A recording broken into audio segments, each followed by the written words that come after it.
Dahil sa iba't ibang programang inilaan ng lokal na pamahalaan ng Usami City para sa persons with disabilities, higit 200 miyembro ng Strategic Alliance for Networking on Disabilities ang nanumpa na tututok sa mga may kapansanan sa bawat barangay sa nasabing lugar.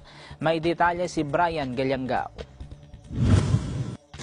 Tumaas ang kumpiyansa ngayon ng mga persons with disabilities dahil sa programang ibinuhos ng lokal na pamahalaan ng Usami City na nagbigay daan din para mas mapagtuunan pa sila ng pansin kung kaya't sa kauna-unahang pagkakataon sa pamamagitan ng Persons with Disability Affairs Office o PDAO, 255 miyembro ng Strategic Alliance for Networking on Disabilities o STED na siyang tututok at magsasagawa ng programa sa lahat ng may kapansanan saang barangay man sila kabilang. Kasabay sa International Day for PWD, nagsagawa din ang panunumpa ng mga opisyalis sa bawat barangay na tututok sa mga persons with disabilities. Ang araw na ito is International Day for Person with Disability. So, being the President sa stand, nagkaroon kami ng isang mass outtaking ngayong araw sa lahat ng 40 barangays na na-organize namin.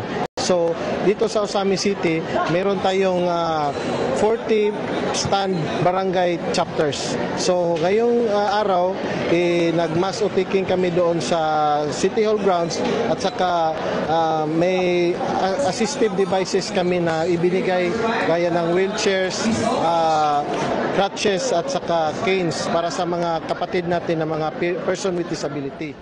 Ang aktibidad na ito ay tugod din sa Magna Carta 7277 na naglalayon sa mga serbisyo at programa na sisentro sa mga kababayan nating may mga kapansanan.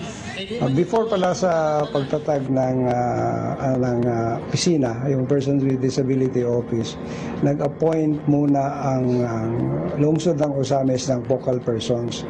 Isa ring tao na PWD, tapos siya ang parang pasimuno sa pagtatatag lahat ng programa. Siya yung pinakautak. So lahat ng mga organization na affiliated o mga organization sa PWD, siya ang nagko-coordinate. Unang-una, yung plano ng opisina o ng Person with Disability Affairs Office, nakaakma yun sa tema ng International Day for Person with Disability na sa taong ito. Ang tema nga yun, empowering the person with disabilities, ensuring inclusiveness and equality. Yun yung isa sa mga thrust o programa ng PDAO na dapat i-empower yung mga membro ng PWD sector. Meron umanong inilaan na pondo para sa kanila na 1% na kukunin sa kabuuang kita ng lungsod sa loob ng isang taon, kung saan hinati din daw ito sa dalawang programa at sa taong ito 2.7 million umano ang maibibigay sa senior citizens at PWD. At saka integrated sa plano ng syudad yung pangangailangan nila. In addition sa yung mandated amount na kalahati nga sa pondo ng senior citizen. Kasi ang 1% of the budget sa isang lugar, barangay man yan, munisipyo man yan, syudad or probinsya, kalahati noon ay dapat ibigay sa grupo o sa persons with disabilities. So kung sino mang mag-access niyan, dahil ang amount na yan ay maliit lang, so dapat may opisina na tumututok para i-prioritize kung sino ang nangangailangan.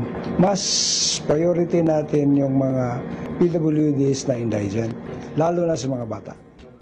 Dahil sa kagustuhan na mapagtuunan din ng pansin ang mga kababayan natin na sa uri ng pangangailangan ng espesyal na atensyon, nagtutulungan ngayon ang Osamis LGU sa mga non-government organization, partikular na ang pedaling. Maliit na area na kung saan dito tinatayo ang mga bahay ng mga tricycle drivers at pamilya ng mga persons with disabilities. Dito ito yung ginawa nating isang nursery para sa mga seedlings natin. At ito yung maliit na babuyan gamit yung Korean technology. At sa kabila, doon natin itatayo ang nursery. Tapos dito yung focus natin na itayo ang greenhouse para sa ating gagawing eco-farm. No? Focus tayo sa organic agriculture para sila yung isang livelihood program para sa mga asawa ng tricycle drivers. At ito yung tulong na para sa mga pamilya ng tricycle drivers at persons with disabilities galing sa Pedaling to Live and Green Shelter Incorporated. At meron tayong dalawang employee na siya yung mag-manage sa farm at siya yung nasa assign sa finance. So sila yung tinutulungan sa Pedaling to Live and Green Shelter Incorporated. Lubos ang pasasalamat ng mga beneficiary sa organisasyon dahil malaki na rin daw ang pinagbago ng kanilang pamumuhay mula nang sinimulan sa kanila ang nasabing programa. Tumanggap din daw ng scholarship ang mga anak ng beneficiaries, lalo na ang mga may kapansanan. Noong Kinder 1 hanggang grade 12 ako naging scholar ng pedaling at hanggang ngayon sinusuportahan pa rin ako ng pedaling. Saan ka nag-aaral? Sa LaSalle University. Anong tulong ang natatanggap mo mula sa pedaling? Sa mga school supplies at mga sapatos na binibigay nila. 3 taon na daw silang nakatira dito from grade 3 until now. So this family, the Fernandez family, sila yung beneficiaries natin sa project sa Pedaling to Live and Green Shelter Incorporated. And kasi yung father niya is a polio and this girl, Melody Fernandez, isa siyang deaf. Kaya namin nakuha silang isang beneficiary sa project. 3 taon na silang nakatira dito from grade 4 up to grade 6. Panawagan naman ang program manager ng pedaling sa publiko. Ang message ko lang, I'm very thankful for all the benefactors of Pedaling to Live and Green Shelter Incorporated.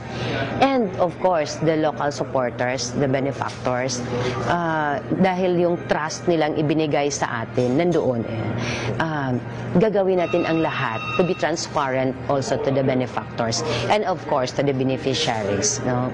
They can visit the Pedaling to Live community para makikita nila. And we are creating a group of benefactors in the local areas. Mula dito sa Osami City, Misamis Occidental, para sa AJ News, Brian Gilangao, I'm one with 25. At yan ang mga balitang tinutukan ng ating mga Agila correspondent mula sa iba't ibang sulok ng Pilipinas. Ang Agila Probinsya ay mapapanood rin ng live sa www.eaglenews.ph mula Lunes hanggang Biyernes sa ganap na alas 5:30 hanggang alas 6 ng gabi. Kung may nais kayong i-report sa inyong probinsya, maaari mag-email sa agilaprobinsya25@gmail.com. Ako po si Erlo Bringas. Ako po si Dea Mangawang. I am Juan with 25.